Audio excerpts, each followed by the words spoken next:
tentang Allah itu Tritunggal melalui keilahian Roh Kudus.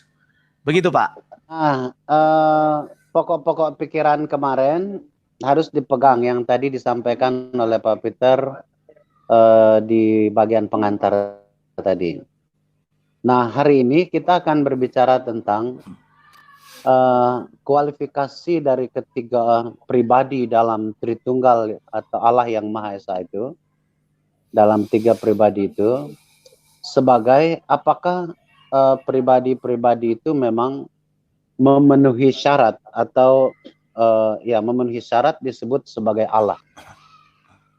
Nah, untuk itu saya akan sampaikan dua bagian saja. Saya menyederhanakannya sedemikian rupa karena ada yang menghubungi saya supaya pendekatan akademis dibahasakan dalam bahasa sehari-hari. Ya, ya praktis. Nah, jadi kita sambil bicara, terima kasih untuk orang berdoa. Itu, Pak. Ya, jadi kita ora et labora ya. Sambil bicara sambil berdoa di hati kita ya. Nah, yang pertama adalah saya mau sampaikan sebuah pengantar bahwa kalau kita berbicara tentang apakah Bapa, Yesus Kristus, dan Roh Kudus adalah Allah, kemudian kita menyebutnya Allah Tritunggal, maka kita harus sepakat dulu apa kata Alkitab. Kita sepakat, yang saya maksudkan itu bukan kita membangun sebuah kompromi di luar otoritas Alkitab. Artinya kita tunduk pada penyataan Alkitab tentang kualifikasi kealahan.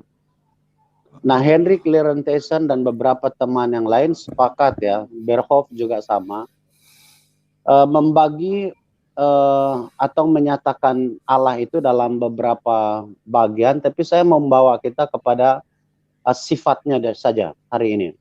Bahwa naturnya adalah roh adanya dan seterusnya itu, saya kira itu menjadi kajian yang bisa kita nanti singgung kalau misalnya ada pembicaraan pertanyaan yang menyentuh itu. Nah, saya hanya membawa kita pertama kepada sifat ya. Nah, kalau kita bicara tentang sifat Allah, itu dapat kita bagi menjadi dua bagian.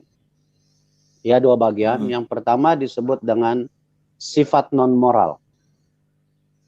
Sifat non-moral ini berbicara tentang sifat-sifat dasar Allah yang bukan merupakan aspek moral. Seperti misalnya dia maha hadir. Dia maha tahu. Dia maha sempurna di dalam tabiatnya. Dia maha kuasa. Nah, itu adalah prasyarat atau kualifikasi kedirian Allah. Kalau dia disebut Allah, dia harus kekal. Kalau dia tidak kekal, mesti dia ciptaan. Kalau dia tidak maha kuasa, berarti dia terbatas. Dia tidak akan memenuhi kualifikasi karya-karya berikutnya. Nah, lalu yang kedua itu adalah sifat moral.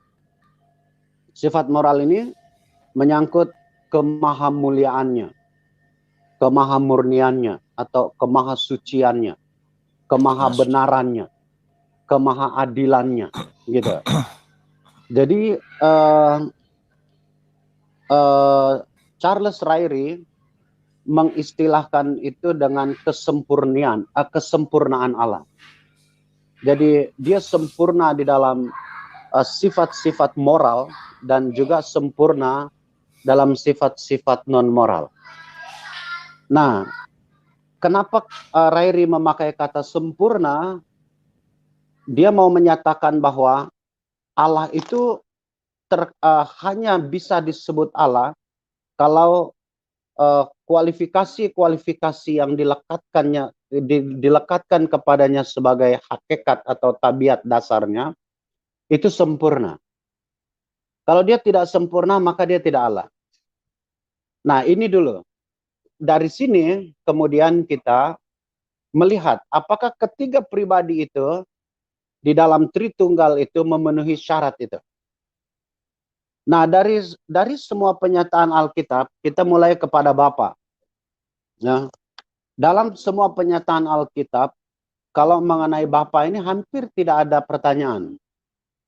Karena semuanya, baik Yesus maupun Roh Kudus, bagi para penganut non Tritunggal, itu kemudian mereka selalu kenapa mereka menjadikan Tritunggal itu sebuah bukan kebenaran, itu karena mereka mempatronkan Yesus dengan Roh Kudus itu dengan kesempurnaan Bapa. Jadi Allah Bapa, baik dalam istilah Elohim maupun Theos, itu selalu mereka jadikan ukuran untuk mengukur, dalam tanda kutip, mengukur kualifikasi kealahan Kristus dan juga kealahan Roh Kudus. Nah, jadi praktisnya bahwa saya mau katakan kepada kita bahwa yang selalu persoalan itu adalah Yesusnya dan Roh Kudusnya. Kalau misalnya kita perhatikan dalam beberapa waktu yang lalu, itu ada seorang teman ya, pengkhotbah yang saya kira punya nama, dikenal dari Merauke hingga Sabang, dari Sanger sampai ke Pulau Rote. Bagaimana dia mengatakan bahwa Yesus itu minor God. Dia memang Allah tapi bukan Allah sejati.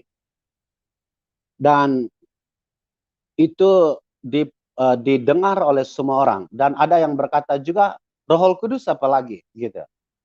Nah, kalau kita berpegang kepada Tritunggal, pengajaran Tritunggal, seperti saya katakan kemarin itu, kita harus konsisten bahwa epistemologi kita yang otoritatif hanya Alkitab.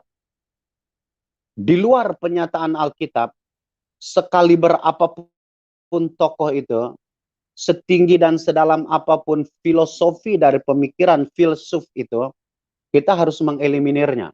Ini bukan pendapat subjektif kita sebagai seorang teolog Injili, bukan. Tetapi itu karena memang tuntutan Alkitab yang terbukti benar sebagai firman Allah, benar tanpa salah. Kecuali kita menemukan ada celah bahwa Alkitab ini tidak otoritatif, ya, tidak benar, tentu saja kita menolak otoritasnya. Tetapi karena Alkitab sampai hari ini, seperti Bernard Ram berkata, berkali-kali lonceng kematian Alkitab itu dibunyikan. Pidato-pidato pengantar jenazahnya sudah disampaikan. Dan seterusnya. Tapi sampai hari ini jenazahnya tidak pernah datang. Tidak pernah ada. Artinya Alkitab tidak pernah dibuktikan sebagai ada kesalahan. Nah, jadi ketika kita bicara tentang oknum Tritunggal, maka kita tunduk pada pernyataan Alkitab.